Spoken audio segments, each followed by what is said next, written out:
হর হর মহাদেব, আদেশ জয় মা মা কালী।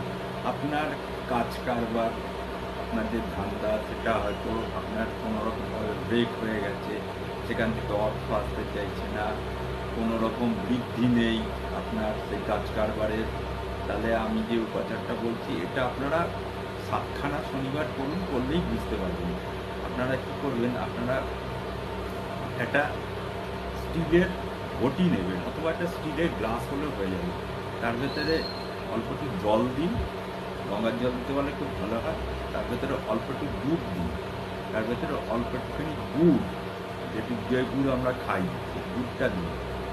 দিয়ে তারপরে যদি কালো তিল পেয়ে যান খুব ভালো, তার ভেতরে অল্প একটু কালো তিল ১ চিমটে দিন। দিয়ে সেটা আপনারা কী করবেন, হয় আপনারা অশ্বত্থ গাছের গোড়াতে সেটাকে শনিবার দিন সন্ধেবেলায় ঢালুন।